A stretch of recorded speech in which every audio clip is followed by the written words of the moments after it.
Saudara kekasih Yesus Kristus, bahwa masalah yang hampir selalu diperdebatkan adalah masalah kelahiran dari virgin birth atau dari perawan. Saudaraku, masalah ini harus dilihat dari konteks Alkitab dan bagaimana Alkitab memberikan jawaban untuk hal ini. Karena di dalam kitab Kejadian pasal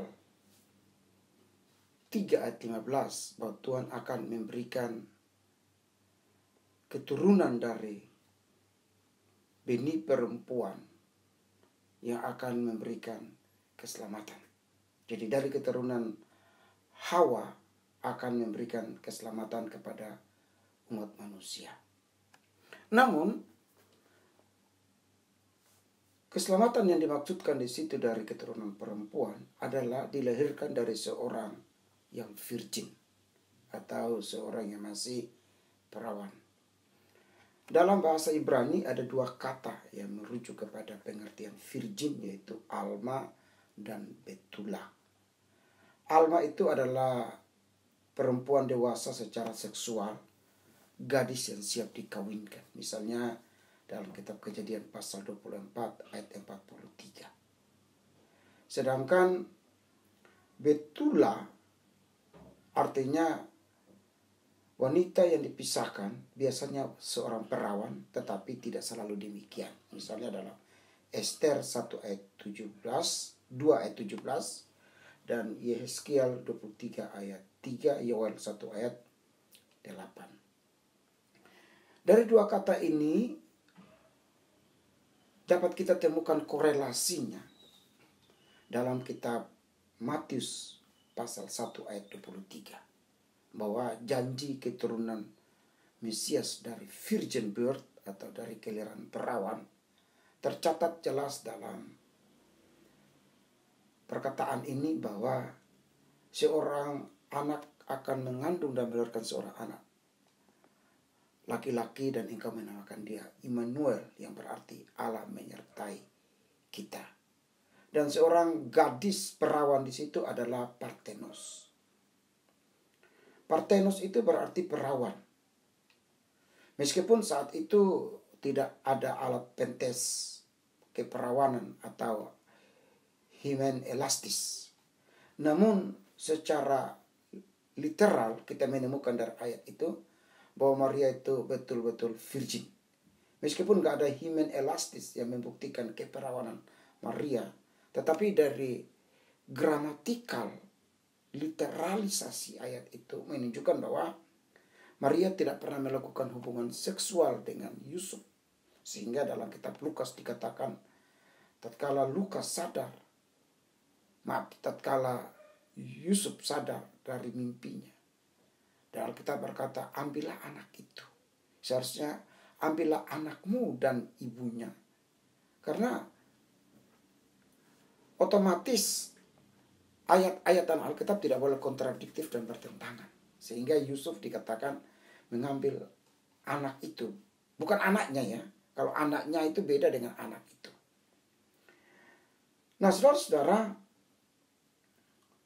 pada Yesaya 7 ayat 14 adalah literal level. Atau di mana secara literal dikatakan bahwa dari seorang yang alma atau seorang perawan. Sedangkan di dalam Matius 1 ayat 23 adalah spiritual level, yaitu penggenapannya. Oleh karena itu pada waktu kita bicara tentang virgin birth, sesungguhnya tidak bisa dimengerti dengan akal. Kenapa? Karena mana mungkin seorang yang lahir dari perawan tanpa persetubuhan. Umumnya, saudara-saudara, kita mengenal ada beberapa jenis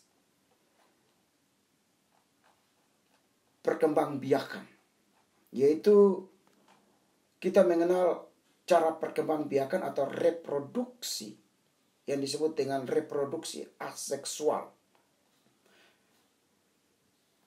Reproduksi aseksual itu pada tumbuhan dan juga bisa pada hewan. Pada tumbuhan misalnya seluruh bagian tubuh dari tumbuhan itu mampu melakukan reproduksi aseksual. Misalnya tunas, umbi, daun itu bisa berkembang biak. Pada hewan itu misalnya pembelahan, pertunasan, pembentukan tubuh-tubuh reproduksi. Nah itu bisa terjadi yang disebut dengan reproduksi atau reproduksi aksesual. Lalu ada lagi disebut dengan perkembangbiakan atau reproduksi seksual, yaitu sistem reproduksi manusia, yaitu reproduksi alamiah dan reproduksi non alamiah. Pada manusia hanya berlaku satu macam sistem, yaitu reproduksi yang disebut dengan sistem reproduksi seksual. Jadi harus ada benih laki-laki dan benih perempuan yang menyatu. Jelas bahwa pada setiap makhluk hidup berlaku sistem reproduksi. Baik itu reproduksi seksual dan reproduksi aseksual. Nah, saudara-saudara, bagaimana dalam sistem reproduksi atau kelahiran Kristus? Harus kita ingat bahwa Allah bebas ya menyatakan kehadirannya. Sehingga metode Allah tidak bisa didefinitifkan pada cara manusia. Misalnya harus ada benih laki-laki dan benih perempuan. Untuk itu dengan kelahiran perawan atau virgin birth, maka bisa saja Allah memakai cara lain untuk menyatakan kehadirannya. Nah saudara-saudaraku, jika kita menelaah Alkitab, maka kita menemukan ada 4 cara kehadiran. Yaitu pertama, pada waktu Adam diciptakan, Adam tidak memiliki ayah atau ibu. Jadi Adam itu tidak ada pertemuan benih sperma dan benih ovum yang dibuai. Tapi menurut Alkitab dengan das, dengan afar, dengan debu, Tuhan menciptakan manusia dari debu tanah itu. Diberi nefas atau ruah, lalu jadilah manusia yang disebut dengan Adam. Nah ini kan secara logik nggak bisa diterima. Tetapi agama manapun, khususnya agama-agama semawi, bisa menerima kan. Bahkan ada lagu berkata, Hawa tercipta di dunia untuk menemani sang Adam. Adam itu diciptakan tanpa papa dan mama. Yang kedua kita lihat penciptaan Hawa. Ketika Hawa diciptakan, menurut Alkitab bahwa terbuat dari tulang rusuk Adam. Setelah Adam dibuat tertidur yang pulas, deep sleep. Lalu diambillah tulang rusuk itu dan dibuatlah manusia yang cantik. Dan dalam kecantikan yang dipancarkan oleh Hawa yang berarti kehidupan atau hidup itu, Adam melihat dengan terpesona ada pribadi lain yang tidak pernah dilihat selain binatang-binatang. Lalu dia bersajak dengan bahasa puitis yang indah. Inilah dia tulang dari tulangku dan daging dari dagingku. Kejadian 2 ayat 23. Maka modus kedua atau metode kedua ini, Hawa dicipta dari pria tanpa wanita. Ini adalah penciptaan manusia yang kedua. Ketika Allah menjadikan Hawa, maka juga tidak ada benih laki-laki dan benih perempuan. Tapi ada medianya, yaitu tulang rusuk. Yang pertama juga Adam diciptakan dengan media, ex nihilo. Dengan bahan, yaitu ex nihilo-nya pada belum pernah ada manusia, tetapi ada bahannya. Maka yang ingin dipakai adalah kata asa, bukan bara. Karena ada debu tanah yang dipakai. Tanpa laki-laki dan tanpa perempuan. Dan cara yang ketiga dalam penciptaan atau dalam kehadiran seseorang, yaitu dengan cara kelahiran melalui benih laki-laki dan benih perempuan. Itu saudara dan saya. Bapak mama kita menikah, mereka bersetubuh, lalu terjadilah pembuahan. Dan ini logis, manusia bisa menerima. Dan andainya menurut saya ya, cara pertama manusia bisa terima, Yaitu Adam tanpa laki-laki dan perempuan dari tanah bisa jadi manusia yang hidup dan diterima, diimani, dipercaya. Yang kedua adalah tanpa juga benih laki-laki perempuan, tanpa sperma dan tanpa ovum dari tulang rusuk. Jadi yang ketiga, manusia yang tidak pernah melihat bagaimana ovum itu dibuai oleh sperma. Tetapi pada waktu terjadi pembuahan, manusia terima bahwa terjadi kelahiran dan pembuahan. Namun masalah yang berikutnya adalah pada prinsip yang keempat, yaitu Allah menjadi manusia. Ketika Allah menjadikan kita tidak persoalkan. Karena memang itu alamiah ya. Ada hal seksual yang ditimbulkan, yang dibuat, lalu terjadilah manusia. Nah, dengan cara yang keempat, yaitu Allah sendiri jadi manusia, ini dipertentangkan. Nah, pertanyaannya bahwa kenapa cara pertama, cara kedua tidak dipertentangkan?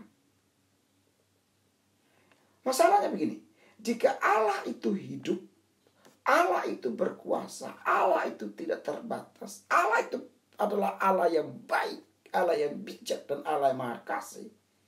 Kalau dia menjadi manusia, why not? Dengan cara apa? Lahir dari seorang virgin, lahir dari seorang perawan. Kenapa tidak? Kenapa tidak bisa? Bisa saja. Loh, cara pertama Anda terima, cara kedua Anda terima, bahkan cara ketiga kita bisa terima. Kenapa cara keempat tidak bisa?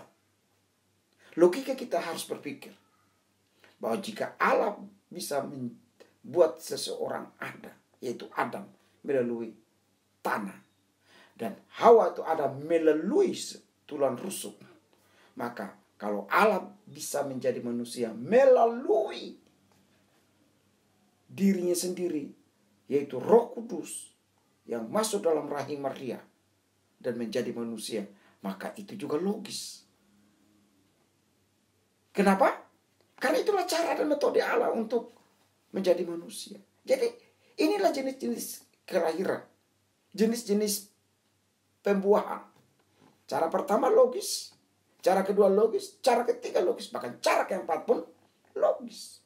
Karena Allah menjadi manusia supaya kita diselamatkan dari kebinasaan kekal. Jadi kalau Allah menjadi manusia, kenapa? Bisa. Allah tidak terikat, bahkan Allah tidak bisa dilokuskan atau didefinitkan pada satu cara. Jadi kalau Allah menjadi manusia melalui inkarnasi, yang immortal menjadi mortal, mau menunjukkan bahwa begitu besar kasih Allah akan dunia ini. Oleh sebab itu, saudara diberkati oleh Tuhan, cara pertama jika kita terima, cara kedua bisa kita terima, dan cara ketiga apalagi jika kita terima, maka sejatinya cara keempat, yaitu Allah datang untuk mendandani dunia yang telah rusak, menebus manusia yang telah jatuh dalam dosa. Dan Allah tidak mau supaya manusia itu binasa. Maka Allah memakai cara yang dipakai oleh dirinya sendiri, yaitu bahwa dirinya sendiri menjadi manusia supaya kita diselamatkan. Kenapa? Karena cara pertama betul bisa diterima. Cara kedua, cara ketiga betul bisa diterima. Tapi pribadi atau manusia, baik laki dan perempuan yang telah ada dan telah dilahirkan, telah berkembang biak itu, mempunyai benih dosa. Lahir dikandung dari benih dosa. Oleh karena itu, bagaimana caranya sebuah kelahiran tanpa dosa supaya menyelamatkan manusia yang berdosa?